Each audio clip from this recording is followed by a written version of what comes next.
Olá, para você que está com a gente aqui nessa manhã de domingo. Já percebeu o cenário diferente? É que o Agroband saiu do estúdio e literalmente veio a campo. Nós adentramos a porteira da fazenda para viver de perto o universo do agronegócio. Vem com a gente nessa viagem para o oeste da Bahia.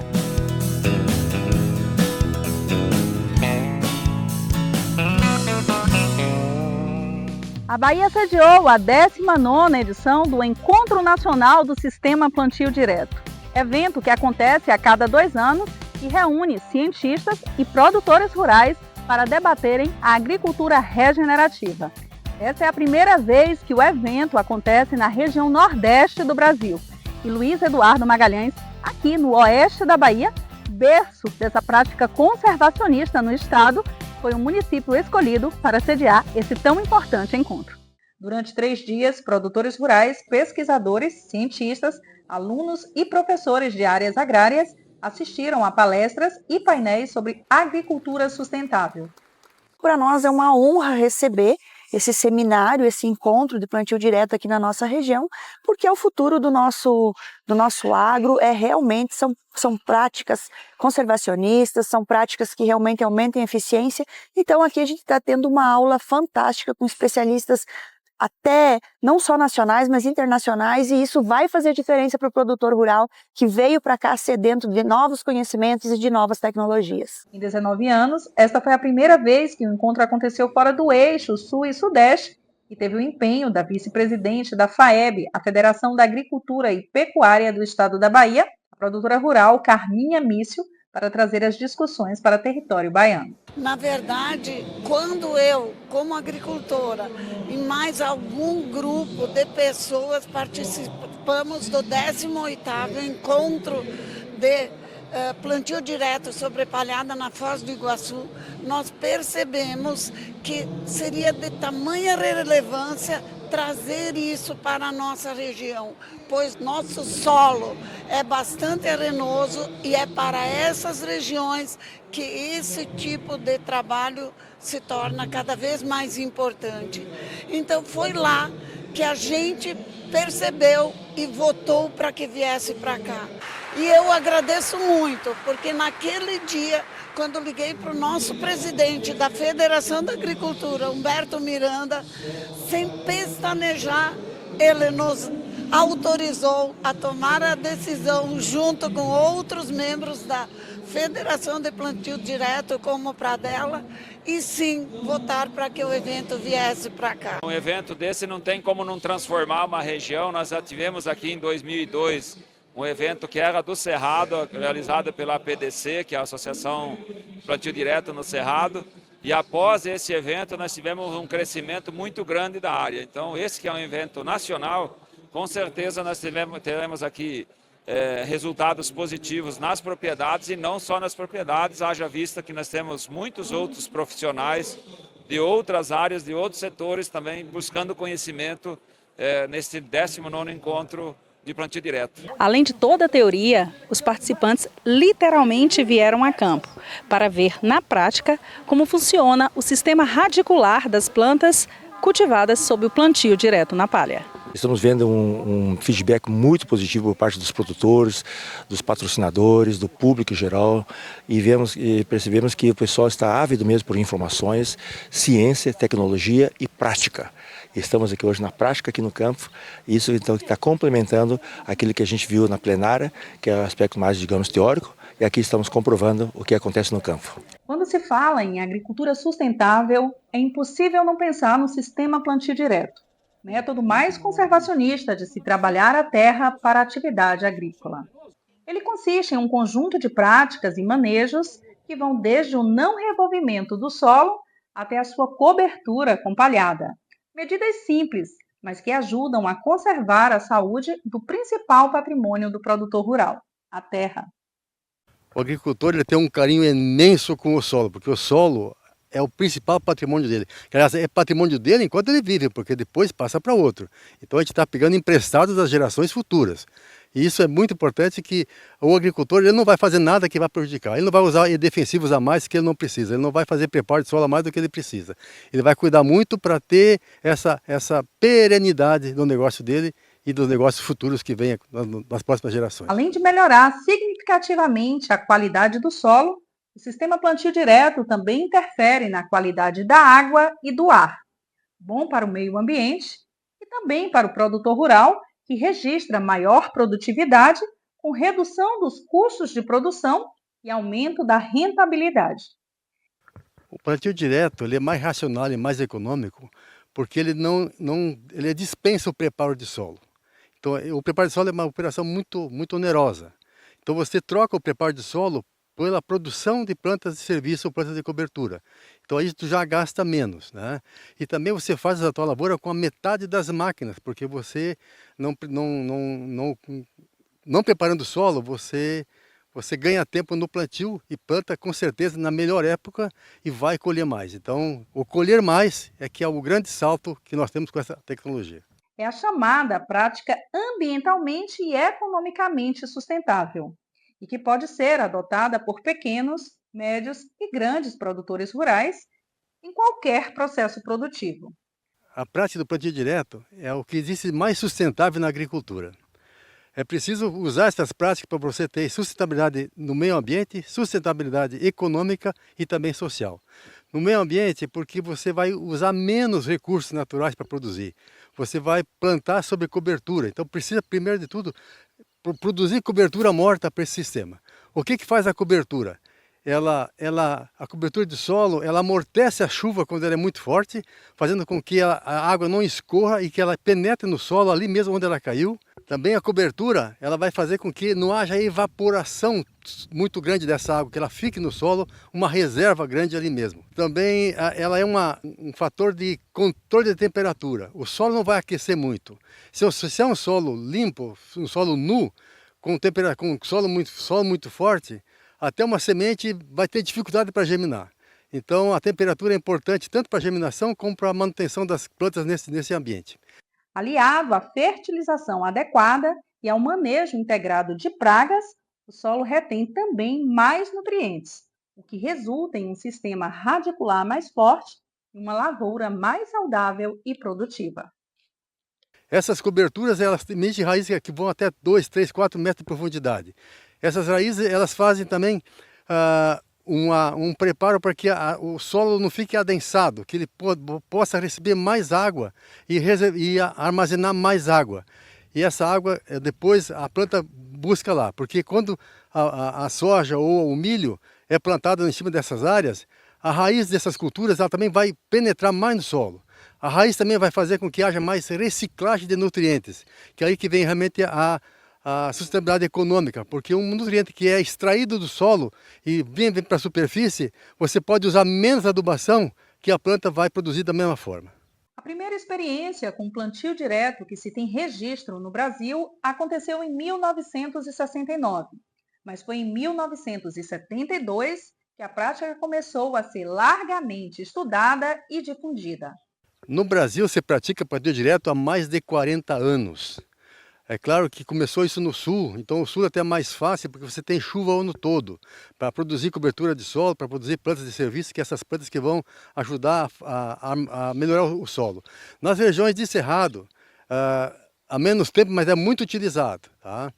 Nós aqui no oeste da Bahia temos a dificuldade que nós temos chuva por 6 meses e 6 meses de seca. Então nos tempos secos é mais difícil de produzir essas palhadas. Então tem que adequar a prática de poder se plantar isso enquanto ainda existe umidade no solo, para que a cobertura de solo ela cresça, desenvolva e possa vegetar durante a seca mesmo, criando então esse ambiente para um plantio depois. Na região oeste do estado, celeiro produtivo dos grãos, produção e preservação andam de mãos dadas. Sim, com certeza. Essa prática já existe aqui, mas a gente sabe que ainda há espaço para muito mais e eu não tenho dúvidas que depois desse evento isso acontecerá. Socialmente, a agricultura é um setor que distribui riqueza. O agricultor usa recurso para produzir, mas ele usa recursos da comunidade, de fornecedores, de mão de obra, e ele quando colhe, ele paga todo esse pessoal, então ele tem uma sustentabilidade social muito grande, porque toda a comunidade se beneficia com o sucesso da agricultura. E no programa de hoje você ainda vai conhecer o novo polo produtor de uva na Bahia. Não saia daí, o Agroband volta já.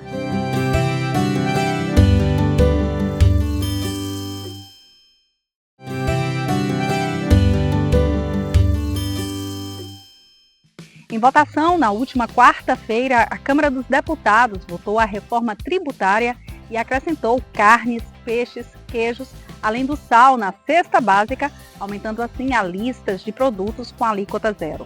Com essa inclusão das proteínas animais, as famílias de baixa renda poderão colocar mais carne na mesa.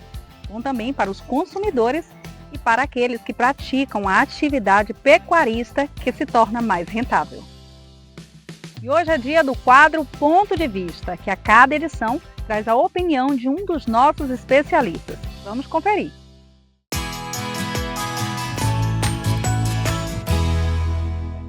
Participei na semana passada do lançamento do Plano Agro Brasil pelo governo federal, com apoio de vários ministérios e liderado pelo ministro da Agricultura. O que se viu foi um anúncio de um crescimento de 10% em relação ao ano passado, que chega a 500 bilhões de reais para o agro maior e mais quase 200 bilhões para a agricultura familiar, incluindo aí financiamento a equipamento, máquinas, etc. Logicamente que as entidades do setor queriam e precisam de mais. O agronegócio ainda tem um juro elevado, como todo o Brasil, e é preciso também que o volume seja triplicado para poder dar maior condição de trabalho e crescimento a esse setor que é tão importante para o país. Nós somos 1/3 dos empregos, 1/3 do PIB e mais que 1/3 das exportações brasileiras. E a possibilidade de desenvolvimento causado pela demanda interna e externa é enorme. E enquanto nós não conseguirmos equilibrar as contas governamentais, o governo vai continuar demandando muito dinheiro que está colocado no mercado, não é suficiente para atender tantos e o juro continuará elevado. É preciso trabalhar para equilibrar esse orçamento com as reformas prometidas, administrativas, política e tributária, para que nós possamos ter condição de juros, de valores razoáveis e competitivos com o mundo que tem o custo quase zero do dinheiro e como se conhece bem. Então, até que isso aconteça, até que tenhamos juros mais reduzidos e capital suficiente para financiamento e seguro das nossas safras, nós podemos ter uma única alternativa: buscar dinheiro lá fora, onde os custos são bem mais reduzidos. Isso se faz de várias formas, através de empréstimo, através de adiantamento para entrega de produtos ou através mesmo de sociedade, de parcerias nas nossas ações do agronegócio em todo o Brasil. É possível estar no mercado internacional e trazer de lá os recursos que precisamos com custos e de forma mais competitiva. Vamos trabalhar, senhores. As possibilidades estão aí.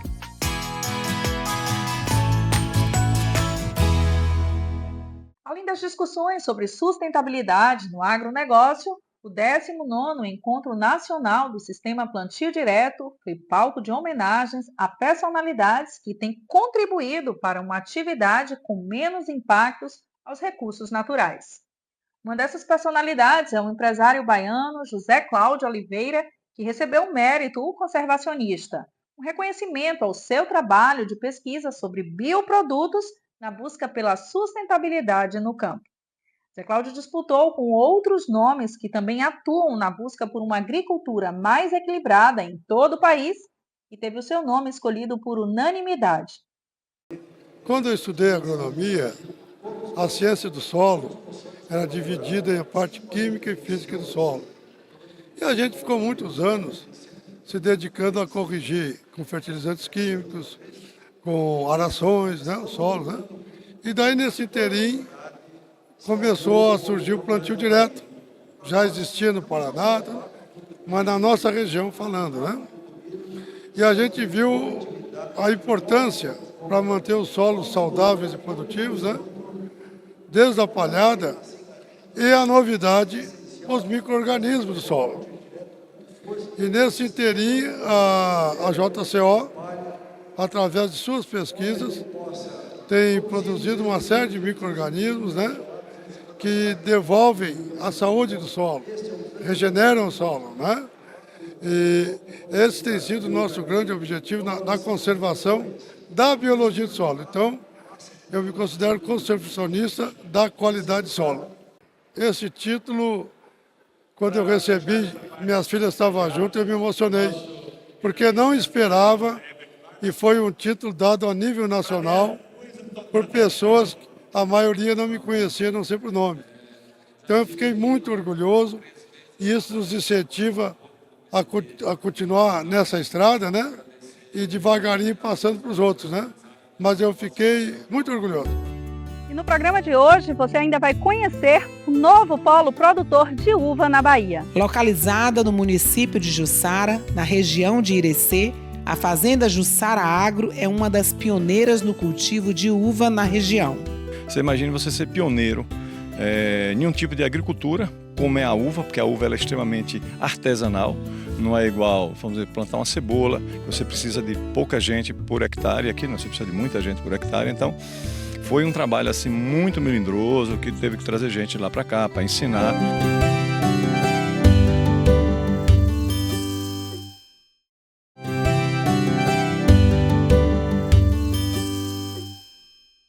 A região de Irecê, conhecida pela produção do milho e do feijão, tem se destacado agora pelo cultivo da uva.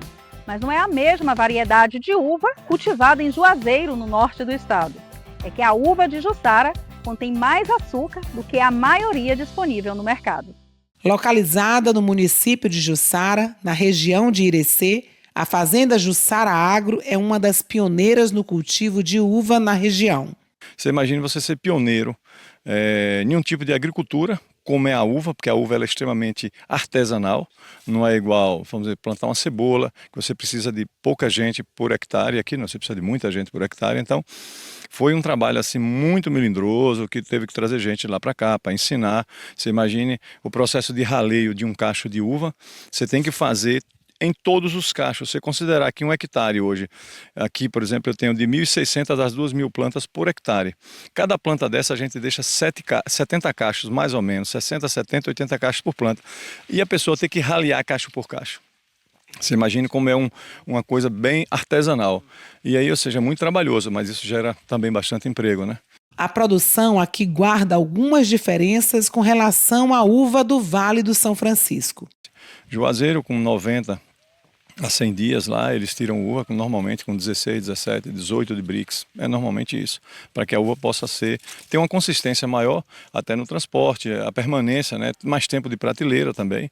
E aí, a nossa não, a nossa é um pouco diferente, a gente pode tirar ela mais, vamos dizer, com mais dias e, consequentemente, a gente tem um Brix muito elevado. A gente chega aqui, tirar a uva aqui com 110 dias, 115 dias, com 25 de Brix, com 23, 24. Em Juazeiro, a fruta é destinada principalmente para a produção de vinho. Já a de Jussara é destinada para o consumo, a chamada uva de mesa. Em média, hoje, a gente está conseguindo aqui aproximadamente aí, entre 45 a 50 toneladas ano. E nós atendemos o mercado interno, que a gente aproximadamente aí, a gente bota mais ou menos a metade dessa produção aqui durante o ano. E a outra metade, mais ou menos, a gente exporta. Aqui os parreirais estão em fase de colheita. Depois serão 30 dias de repouso para em seguida receberem a poda e então começarem a brotar. Esse é o ponto agora de brotação dela, de amarração, para depois ela poder desenvolver. O tempo de produção depois desta fase vai depender de um conjunto de fatores. Agora, por exemplo, como está frio, o ciclo dela, como de toda a planta, ela é um pouco mais lento, né? Porque tem menos luminosidade. Quando ela tem maior luminosidade, ela antecipa, vamos dizer assim. Mas normalmente, na média, essa variedade Vitória, ela vai ter aproximadamente aí de 90 a 100 dias, mais ou menos. A água de Jussara é um dos diferenciais para a produção na região. O alto índice de sal de cálcio torna a uva de consistência mais firme e muito mais adocicada. Se você cortar essa uva aqui, ela tem uma característica dentro, a parede, na realidade dela, é extremamente mais grossa do que a uva de Juazeiro. É nítida, você entendeu? Então, isso é que faz a característica para que ela possa elevar o Brix sem que degrane, sem que apodreça, entendeu? Então, é por isso que você tem essa dificuldade aqui hoje de tirar uma uva dessa do caixa. Ó, a dificuldade. Ó. Gente, acreditem, a uva é crocante. Muito boa. Extremamente crocante, né? Saborosíssimo. E o que faz, o interessante que as pessoas não sabem, quanto mais a uva é crocante, mais doce ela é. Por quê? Porque justamente ela tem um teor de açúcar muito maior. É o que faz ela deixar ela ser crocante, é o açúcar. Então é por esse motivo que ela é crocante. Quando você chupa uma uva, quando você morde aquela uva mole, ela não é doce. Mas a mesma água que faz o diferencial da uva é um problema. E para resolvê-lo, Roberto foi buscar ajuda em Israel. Como todos sabem, Israel detém a maior tecnologia em irrigação no mundo. E aí, pelo fato de ter essa água com muito cálcio, que beneficia a uva em uma parte, mas que é complicada na outra, entope mangueiras, é um problema grande, porque ela cria uma crosta dentro, né? E o cálcio, quem conhece aqui na região sabe, né? Ele cria aquela crosta branca e aí fecha a tubulação, é um problema grande, cria dentro da parede aquele cálcio e aí impede a água de passar, inclusive na fertirrigação também é um problema, porque a planta não recebe água, não recebe a comida. Então era um problema, você tem uma ideia, eu tinha 11 funcionários aqui só para cuidar de desentupir mangueiras. Hoje eu tenho apenas 2 funcionários. O clima também é um aliado.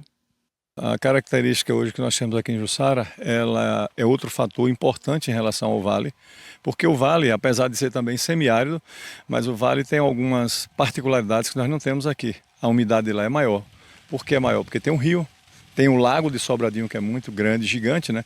E isso cria uma umidade considerada. Então aqui nós não temos essa questão de umidade. Quer dizer, temos, mas muito menor do que a de Juazeiro. Aqui, por exemplo, nessa época, que é uma época hoje que, tanto em Juazeiro quanto aqui, está frio. Aqui tem noite, aqui à noite, você com certeza está em 16, 17 graus. Você pode chegar aqui, como eu já peguei algumas vezes, né? Mas, assim, tem uma característica diferente de Juazeiro. Juazeiro não tem essa temperatura tão baixa quanto tem aqui. E lá tem muito sereno. De manhã tem muito orvalho na planta. Aqui a característica é diferente, já não tem tanto pelo fato dela ser seca. A umidade relativa do ar aqui é baixíssima em relação a lá. Isso faz com que a planta ela precise de menos, vamos dizer, usar menos defensivos, né, de combate a algum tipo de doença, de praga que venha acontecer com a planta. E, consequentemente, isso vai trazer para a planta uma sanidade maior.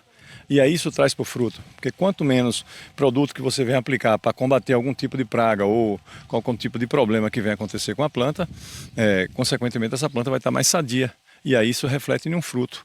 O resultado é uma uva mais saudável. Uma uva praticamente orgânica, entendeu? Que praticamente não tem essa característica de veneno, de coisa. Então, uma uva extremamente mais sadia também, que é outra característica muito boa de Jussara. Que também isso faz com que, vamos dizer assim, as pessoas vão ter mais prazer em chupar, porque de uma certa forma está comendo ou chupando menos agrotóxico, vamos dizer, do que qualquer um tipo de uva no Brasil, que lá no Juazeiro, pelo fato de ser uma uva com um plantio muito grande, com um imenso plantios que tem lá, são milhares de hectares, isso faz com que se prolifere também algum tipo de doença, de um para outros combates sejam mais complicados, tenham que usar mais defensivo do que aqui. Aqui nós estamos completamente isolados e ainda tem um clima que favorece, então é muito bom. Agora nós chegamos numa área da fazenda que tem uma outra variedade de uva. Essa aqui é a Timpson, é isso? É isso aí, essa é a uva Timpson, ela é uma uva que tradicionalmente a gente chama como verde, né? Mas é a uva branca que a gente chama, ela tem característica diferente da Vitória, inclusive o sabor dela é assim, eu particularmente gosto muito dela, que ela tem um sabor muscato, é um pouco diferente da Vitória. Acho uma uva, inclusive, muito mais saborosa. Inclusive, o mercado do mundo hoje, o maior consumo é dessa uva. Eu acredito que hoje deve representar entre 70% e 80% do consumo do mundo é da uva verde. É uma uva também mais cara, uma uva mais difícil de você trabalhar. Inclusive, essa uva agora, eu vou estar cobrindo toda essa área. Aqui eu tenho 3 hectares dessa uva, eu vou cobrir toda ela agora. A cobertura de toda a área começa a partir de outubro por conta da chuva. Qualquer chuva, ela tem um problema de rachadura. Ela racha completamente. Agora mesmo eu terminei não cobrindo, contando até com um pouco com a sorte. E em janeiro aqui choveu muito, janeiro, fevereiro, março e abril. Eu justamente botei para começar a colher essa uva no meado de janeiro. E por consequência eu perdi muita coisa aqui. Eu perdi por volta de 200 toneladas dessa uva aqui, é brincadeira. A uva, por ser mais delicada, ela pede um manejo diferenciado. É uma uva que precisa de um manejo mais delicado, é uma uva que ela mancha mais fácil, né? Porque você vê visualmente uma coisinha ou outra, você vê, então isso já perde qualidade. O mercado já é mais exigente em relação a isso, porque é uma uva que basicamente o mercado exportador ele consome mais do que a uva roxa, né? Então tem essas dificuldades realmente de manejo, mas é uma uva, como eu disse, que tem um valor agregado maior, mas um trabalho também muito maior. Vamos aproveitar então e mostrar aqui para o pessoal. Assim, eu realmente me surpreendi com o sabor da uva, né? É diferente das uvas que a gente vê tradicionalmente, a uva roxa inclusive, né? E eu lhe digo, é uma uva diferenciada. Também muito saborosa, me surpreendi. Vale a pena. Eita, que gosta de uva. Eu gostaria inclusive que a TV já tivesse essa função, né? De mostrar o sabor e a crocância que a gente está sentindo aqui. Muito bom. Mas pelo menos dá para ouvir a crocância. Dá para ouvir a crocância, é verdade. Na verdade, dá para ouvir a crocância. O sabor não tem como, né? Porque é o paladar, mas infelizmente mais a parte da crocância você percebe que é realmente crocância. É justamente isso. Quanto mais a uva crocante, mais sabor ela tem, porque ela tem mais açúcar. Menos acidez, mais açúcar, para mim que é o fundamental. A receita perfeita a gente encontrou aqui em Jussara. Mas a falta de água também é um problema para o aumento da produtividade na região. Hoje, na realidade, eu fico um pouco limitado aqui, eu acho que uma região de um modo geral, nós temos dificuldade de água, na realidade, né? Porque aqui são poços artesianos e aqui não tem lençol freático assim, muito grande, né? Algum aquífero que seja realmente com volume muito grande, aqui você não tem essa característica, né? Como em outros lugares, como Barreira e outros lugares que tem. Mas assim, essa dificuldade. O limitador, eu acho que da região, seja essa questão de água, né? A questão de água que é o limitador aqui na região. Nós não temos essa abundância de água, né? Infelizmente. A solução que Roberto encontrou foi produzir menos e com mais qualidade. Nós temos que produzir com mais qualidade para agregar valor, né? Como a gente não pode expandir muito porque estamos limitados pela água, então a gente tem que agregar valor. Como é que você agrega valor? Com um produto de qualidade. E aí é um produto que você não encontra em outro lugar. Porque eu acredito que você não tenha chupado uma uva igual a essa. Né? Uma uva realmente maravilhosa. Então, é isso que a gente pretende fazer aqui. Ter a qualidade para agregar preço, na realidade, do nosso produto.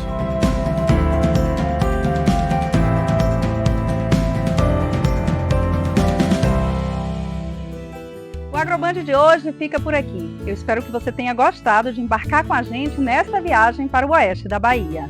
Semana que vem a gente volta direto do estúdio, mas você pode rever este programa e todos os outros no nosso canal do YouTube. E não deixe de nos seguir no Instagram, @agrobandba. Eu fico por aqui, semana que vem a gente volta. Até a próxima!